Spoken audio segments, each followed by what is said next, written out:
I'm Matt Harmon of Reception Perception. Welcome to another edition of the RP Mailbag. It's a post-draft edition of the Mailbag. We got a ton of great questions. We're going to cover a lot of ground, get to a ton of different players in this episode. You guys know I secretly love the post-draft analysis more than I love the pre-draft work. So let's waste no more time. Let's get into it.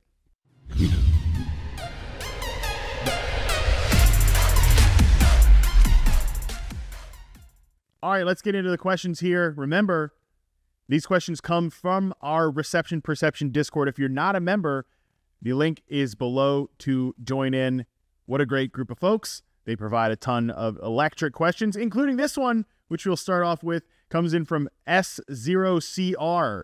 This is my favorite part, is trying to read these damn things. Are you worried about Hollywood Brown's ability to beat press as an X-receiver in Kansas City now that they're more likely to deploy Worthy at Y? Yeah, this is a really good question because when the Chiefs signed Marquise Brown, in my mind, he was likely going to play as a flanker slot to complement Rashee Rice as that big slot receiver and Travis Kelce as the tight end, who also obviously aligns across the formation. Drafting Xavier Worthy, that's not going to happen now. Xavier Worthy's a guy who you've got to cater that alignment to. You're certainly not taking Xavier Worthy and lining him up at X receiver, right? Like, not going to happen. So now Marquise Brown has to play in that X receiver spot, which to me is not his ideal deployment. The interesting thing here, if we look at his profile from 2023, is he actually was mostly deployed as an X receiver with the Arizona Cardinals last year. He took just 16.2% of his sampled snaps from the slot, and he was on the line for 77.4%. So he at least has a history of playing that position, and he can get open on certain routes, as you're seeing here, when deployed in that way. He can run a lot of routes over the middle of the field. That's what I like about Marquise Brown in Kansas City. He's going to work over the middle of the field. But again, to me, don't love his work as an X receiver because, as you can see the data below, and historically this has been the case with Marquise Brown in his career, he's a better zone beater than a press man beater. So this is a concern for Brown individually. But I will say this, overall, if you're the Kansas City Chiefs and you're looking at these two players, Marquise Brown and Xavier Worthy, the one you're going to want to make work is Xavier Worthy. You've got to line him up in the optimal way, and we also see from his profile, he is not a press coverage beater. Pretty decent scores against man and zone, but a sub-30th percentile success rate versus press number. So you're not going to use him in that way. You're going to try to create these favorable matchups with him, use him a lot in a pre-snap motion type way. I'm very fascinated when Rashee Rice, if he's suspended, that's where I'm curious where these guys all line up. Because I think in an 11 personnel world, I guess Marquise Brown is your X, although Travis Kelce will take some snaps as an X receiver as well. That's going to leave Xavier Worthy as your flanker, who pre-snap motion could end up in the slot on some snaps. He could end up in the backfield on some snaps. And that would leave Rashee Rice as a big slot and an off-the-ball outside receiver. That is how I would guess that when everybody's available, that the Chiefs line up in their three receiver sets. All right, next question comes in from Space Burrito Rat. What a name. How many targets realistically could Rome Odunze see in year one? Is it viable to take him as a top 25 receiver in redraft? I think having all three Bears receivers with top 30 ADPs, as you'll see in early best ball drafts, it is kind of crazy. I just don't see a world where a rookie quarterback, even if we all love Caleb Williams, I love Caleb Williams. I just recently traded up to the 101 in a dynasty league to somehow get myself invested in Caleb Williams. So, hey, nobody's a bigger Caleb Williams guy than me right now, okay? In the Sickos dynasty league, too, with the Reception Perception subscribers. I need to beat those ass clowns, so I'm all in on Caleb Williams. But I don't know that I would expect him to just come out the board and be able to support three top 30 receivers. So something's got to give here. I think from a projection standpoint, you probably project Rome to finish third on the team in targets. But let's be clear. Rome Odunze is an elite prospect. He was my number 2 receiver in the class. He had an all-green route tree, had a above-average success rate on all routes on the tree, was tops in the class against man, zone, and press coverage, and he's a contested catch technician, an artist, really, in contested situations. There's a chance we get to training camp and the Bears just are like, hey, Rome Odunze is our best receiver. Keenan Allen is a good player, but he's a declining player. And DJ Moore's a good player. He's a very good number one receiver. Played really at an all-pro level last year. So that is a lot for Rome Odunze to just roll out there and be the number one receiver right away. But that is within the range of outcomes. There's just no question about that because of how good Rome Odunze is.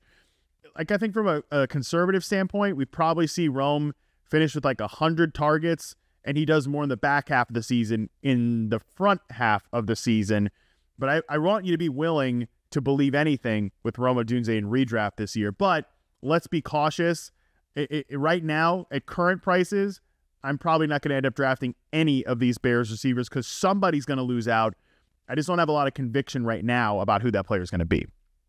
Next question in comes from our very good friend in the Discord, Dickmaster4000. Does Adonai Mitchell joining the Colts make the receiver room too crowded? Are we still praise B, Josh Downs? Yes, we'll always be praise B, Josh Downs, because Josh Downs rules. Josh Downs is really good, man. Just a very good, rock-solid slot receiver who beats man press, zone coverage, and has great hands in tight coverage. So, yeah, we're still all in on Josh Downs, of course. But from, just a target projection angle, yeah, it's going to be tough to make the math work in this receiver room. I think it's worth noting that we shouldn't expect the Colts to just be some run-heavy offense with Anthony Richardson. We already did that heading into last year, and then they came out and threw the ball 37 times in week 1. This is a good receiver room. That's my thing here. Like, Anthony Richardson's a high-level processor, and these are 3 really good receivers. I'm probably the highest on this receiver room among any member of the national media because of how well it fits together. Adonai Mitchell, he takes that spot as the vertical X receiver that was so clearly lacking in this group. He could beat press man coverage. He can win downfield. Love his route running. Love his ability to separate against press man. That was the needed spot. Michael Pittman is that high-volume flanker receiver that's just going to dominate at probably all 3 levels, but more so in the intermediate area. And Josh Downs is a great slot receiver, but that does seem very crowded. I think that is going to be a tough situation to project.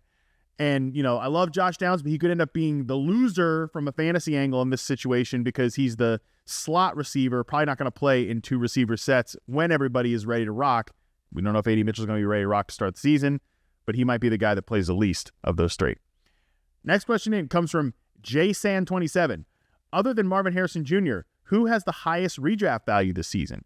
Is it Malik Neighbors with a shaky quarterback situation? Is it Ladd McConkey in a wide-open receiver room and Justin Herbert, potentially low pass volume? Someone else? I'd love to hear your insights. Thank you. Thank you, JSan27.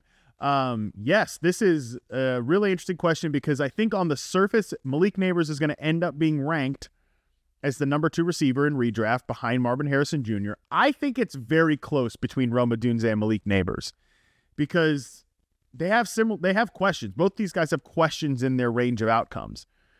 They're just in their overall outlook because one's got a shitty quarterback situation in Malik Neighbors and, maybe a dysfunctional offense overall. The Bears offense, probably not going to be dysfunctional. They could be average in Caleb Williams' rookie season, and that would be a success. Rome Odunze could be the second target. He could be the third target. He could be the first target. So a lot of questions there. And that brings me to Ladd McConkey, who I think has a really good chance to be the second most productive receiver behind Marvin Harrison. Ladd is so good, okay? He was number 3 in the class in success rate versus zone, number 4 in success rate versus man in reception perception. You see the success rates down there against man and zone. Now, he's not a press beater, but he's not going to line up at X receivers. One of these other goofballs on the roster, Quentin Johnston, DJ Chark. I mean, they signed DJ Chark. Give me a freaking break. One of those guys is going to just be the sacrificial X receiver here. So Ladd's going to get free releases as a slot and as a flanker. And look at these vertical route success rates. Out routes, these post routes and stuff like that. Those are big-time play-action routes. That's what's super encouraging for Ladd McConkey. If they run the ball, which they will run the ball, I think the overall volume of rush attempts is getting a little overstated. They're going to run the ball, though. That's going to be an effective part of the offense. Man, Justin Herbert hitting post routes and out routes on play action, wide open zone coverage play action routes to Ladd McConkey, sign me up. I think there's a really good chance he could be the second most productive receiver among rookies this year. Next question from Calv. Best day 3 draft pick to target in the 4th round of my dynasty leagues. My 2 guys on day 3 that I think could fall in this range. Javon Baker, Troy Franklin, those guys are not going to fall in this range. And frankly, like Troy Franklin, people are going to overdraft him because they're take locked to what they thought pre-draft. So two guys I think that went on day 3 that could fall into this range. Number 1, Dolphins wide receiver Malik Washington. If you've read the rookie roundup on reception perception, which you should, you know I love Malik Washington. Guy's a baller. He fell to day 3 from what I'm hearing because of a medical issue. So that is obviously something to monitor, but he's a perfect fit in the Dolphins offense.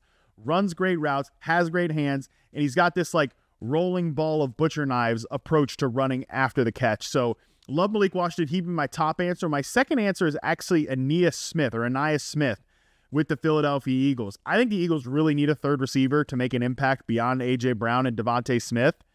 And man, I mean, just like Devontae Parker, Paris Campbell, they also draft Johnny Wilson. Honestly, like that's kind of, they've got the rookie version and the veteran version of each of those types, like big X receiver, Devontae Parker, Johnny Wilson. Then of the other type, they've got Paris Campbell and Aeneas Smith, except Aeneas Smith is way better than Paris Campbell ever was. Aeneas Smith, 74.4% success rate versus man coverage in the rookie roundup, can work the middle of the field while being a slot and kind of backfield option for them. He's very versatile, very interesting, a nice 4th round dynasty rookie draft sleeper there. Oh, next one up. Mitch0301 says, what are your thoughts on Brandon Beane coming right out and saying Keon Coleman's going to play X? Your RP profile may as well read as writing, do not play X in red lettering.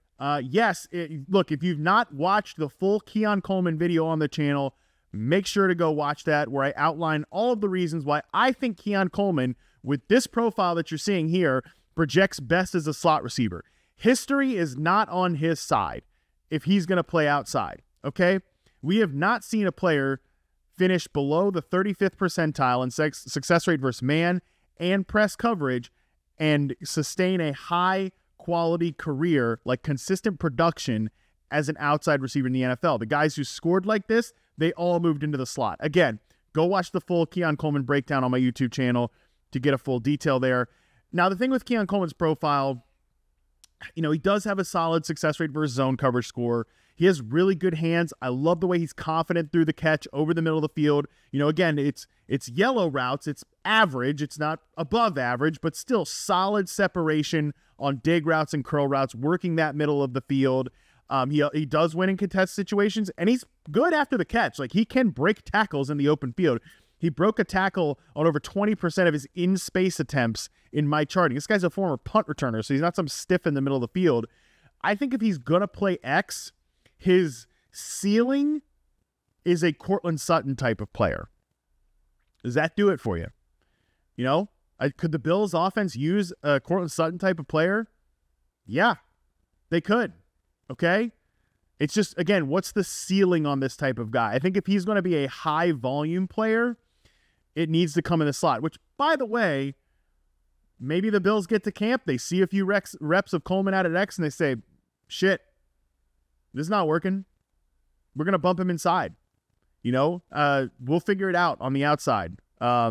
Maybe Curtis Samuel plays more outside. Maybe they signed Matt Collins and like Chase Claypool. Maybe those guys. No, I'm kidding. Those guys aren't, especially Chase Claypool. Give me a break. But I don't know what the Bills will do long-term with Keon Coleman. But if I had to guess, I don't think he's going to become a high-volume contributor at X receiver. That would surprise me, or an effective one. Or maybe we're looking at like an Alshon Jeffrey type of career. Again, does that do it for you? Alshon had some really nice moments in the NFL. I think the Cortland Sutton comparison, though, is the one that sticks to me in terms of if he's going to play X. And then, but again, in the future, maybe Coleman becomes a big slot. My guess is right now we see that happen. He doesn't really work outside, and then they eventually bump him inside, and they get another receiver to play X in the future seasons. Right now, though, he's probably the best option just from a size perspective to play out there. All right, next one up comes from Daily Trades 1997. Question about New England. The Patriots drafted Drake May in the first. They add Jalen Polk in the second. After looking at your RP profile for Polk and the QB analysis from the great Derek Klassen on Drake May, they both excel at beating zone, which sounds like a great match to me. Throwing in Javon Baker into the mix, who is also adept at beating all three coverages to a respectable extent, who do you think will be the wide receiver one this year? This is a great question for a couple different reasons. Most importantly, because I love I love what the Patriots did at wide receiver in this draft. Man, I love it. Look, I've never been a big fan, of course, of what the Patriots have done from a draft perspective at wide receiver. This year was a different one to me. I'm going to pull up this tweet I had post-draft. This was what I said right after the draft when they took these two guys. Love the duo. You know, you look at Javon Baker. These are what I love about this duo is the two very different type of guys. First, you look at Javon Baker, pure downfield player, right? He's an ex-receiver. Now, I think he's a little bit developmental because he's one of these guys that comes from a wide-open Big 12 offense that only lined up on one side of the field, and he ran 35.6% of his routes were go routes, as you see. So I think he's like a developmental player. Maybe doesn't hit the field and is ready to rock right away, but he could be their ex-receiver by the end of this year or at least by next year. Really big fan of the Javon Baker pick in the 4th round, but the number 1 receiver this year I think is going to be this guy right here, Jalen Polk, baby. Big fan of Jalen Polk's game. He was 2nd in the class behind his teammate Rome Odunze in success rate versus zone coverage. You see that middle of the field work there, post routes, dig routes, and I'm with you. The zone coverage number is what matters here because Drake May, when he had Josh Downs as that middle of the field slot option, he was extremely comfortable in 2022. That's when I really loved Drake May's film, was that 2022 UNC season. Now, Jalen Polk's not quite the same player as Josh Downs, but he's a great contested catch guy, and he works the middle of the field well. I think Polk is going to end up being their starting Z receiver, their starting flanker this year. Will move into the slot at times to compete with Demario Douglas, primarily an outside flanker who can be used in very similar ways to Robert Woods or Puka Nacua. So people are shitting on the Jalen Polk pick. I like the Jalen Polk pick, and I think he's going to be a very productive player when they figure out their passing offense. All right, next one comes in from Keon Fallon. I happen to own Brandon Ayuk and Michael Pittman. Do you think that realistically I should be pushing Ricky Pearsall and A.D. Mitchell further down my board, even if I like them? Does this apply in general? No, Keon Fallon. To me, I don't think you should be doing this because I take this from my guy Andy Behrens over at Yahoo, and this applies to redraft too, actually. The draft, whether redraft rookie or dynasty startup or rookie drafts, it is your one chance without, sending something back to acquire talent, to amass talent on your team. I don't love these are my dynasty assets or whatever, or my portfolio of dynasty. Like, I don't love that or this guy's this in the market, any of that stuff. But it's your one time to stock the team of talent. And if you get two guys that at some point you want to cash in one of these players, you want to trade Brandon Ayuk or you want to trade Ricky Pearsall, you can do that. You do that with A.D. Mitchell, whatever. Like, just take the guys that you think have the best odds of hitting. Don't, I'm going to look at my rankings just for an example on this. Like, let's say I'm you. Let's say hypothetically I'm on the clock and I got, I've got Michael Pittman. I have A.D. Mitchell ranked ahead of Jalen Polk and Xavier Legette. I'm not taking one of those guys because I don't like their odds to hit the ceiling as much as I like A.D. Mitchell. So, no, I wouldn't do this. I would just take the talent, trust the board that you have, and not think too much about it. All right, next question. Prospects with an X. What are your thoughts on Brian Thomas Jr.'s landing spot, and how does Gabe Davis affect his X-type role? I think Brian Thomas can play flanker. He could play X, there's no question, right? 73.9% success rate versus press. That's a good mark for him. I think it's good for his future as an X receiver. So yeah, love that one. Love that he can do that, but I think he can play flanker and be a bit more of a movable chess piece than we're kind of assuming. Like Gabe Davis, I don't care about Gabe Davis, okay? They sign him, that's nice. If Gabe Davis blocks Brian Thomas Jr. in any way, something has gone seriously wrong. But either with Brian Thomas or in the head of the Jacksonville Jaguars decision makers. Brian Thomas is just a much more dynamic player than Gabe Davis. He's an explosive downfield guy who can run curl routes and slant routes and separate underneath. Like, the Jaguars have not had a profile of like this type of receiver. I love Calvin Ridley, but he can't be pressed like Brian Thomas can at this point in his career. He's not explosive. 72% success rate on 9 routes. Brian Thomas does need to be brought along a little slowly, but that's why I like this landing spot here, because the Jaguars have a high-end target earner in Christian Kirk They have Evan Ingram too. Like, they need to feed more of the offense to Brian Thomas eventually than those guys. But for now, Brian Thomas doesn't have to come in here and handle like an 130 target role, which I think is good for his long-term development. All right. Last two questions here are non-football questions. I always love to end these mailbags with non-football questions. So this first one here comes from Nimrod924. Love the username there. Would you rather not watch football for a year or not have alcohol for a year? I mean, Nimrod, good question, but bad question, because like, not watch football for a year. This is my job. This is how I make a living. So if there's no football for a year, I'm taking an L on my salary for a year. We're closing reception perception for a year. Friggin' Zach Miller's going to have to do the charting. James Coe? I don't think so, okay? You guys need me to be watching football for a year. So look, if I have to give up alcohol for a year, that is an easy decision. Honestly, it's probably a good decision for me. I'm trying to drink less anyways to get into my 30s. I mean, give me a break. Can't just be, I don't drink on the weekdays anymore, that's for sure, unless it's a very special occasion. So yeah, this is an easy one. I'm not going to drink alcohol for a year, and like, that's fine. It's going to be weird at social events, I guess, but like, I'll get over that. And maybe by the end of the year, I'm a better person, frankly. Like, I could probably use the being a better person part of this. I'll certainly be in like slightly better shape too. Honestly, you're making me think about this now. Not really. I'm not gonna give up alcohol for a year if I don't have this little decision to make. I like alcohol. It's nice to have a little drink every now and again. So, like I said, certainly don't drink as much as I used to. Try to get into the best shape of my life here, man. Okay. But no, not watch football for a year. That's ridiculous. Absolute nonsense. It's my job. Maybe a good question for a normal person, not for me. This last one comes in from Dr. Bear SEC. I never know if I'm saying that right. Should adults ever put ketchup on a hot dog? ? Even saying it makes me vomit in my mouth a little. I wish I didn't have to read that last part of the question. Also, I don't know why I said ? That was stupid. Of course, it's ? It's a freaking mailbag episode. They're questions. The answer to this is Dr. Bearsec. Hold your vomit in. You know who puts ketchup on their hot dog? Me. Okay.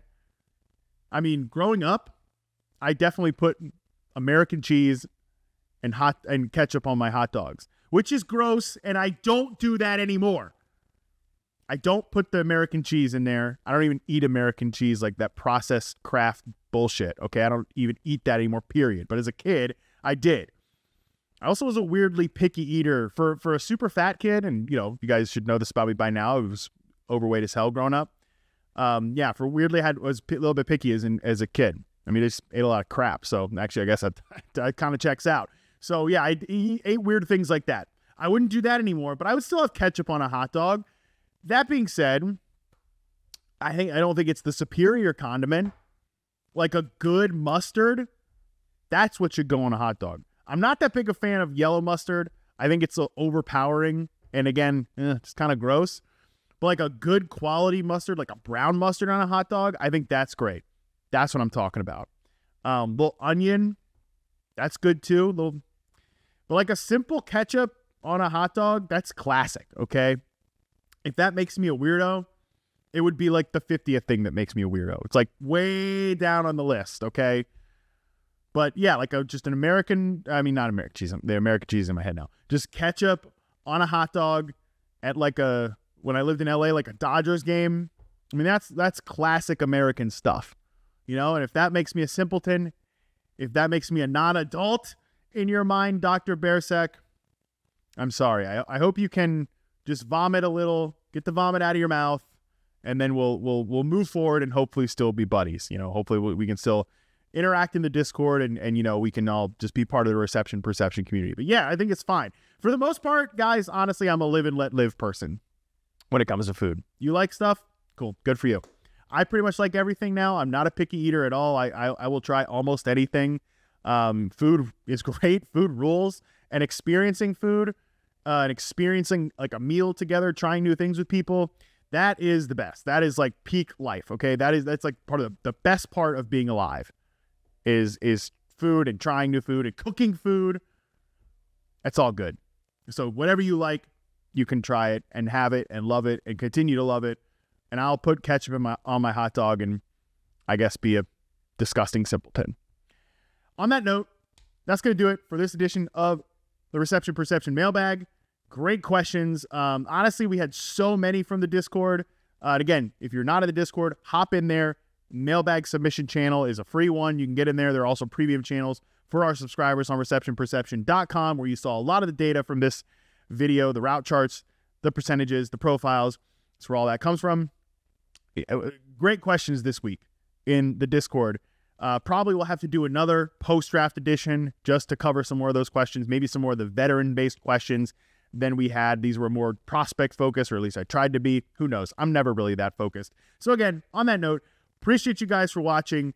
Subscribe to the channel. Leave a comment. Tell me I'm an idiot for putting ketchup on my hot dogs, or I'm a disgusting swine. That's fine with me. I can take it. I appreciate your support. I will see you in the next video.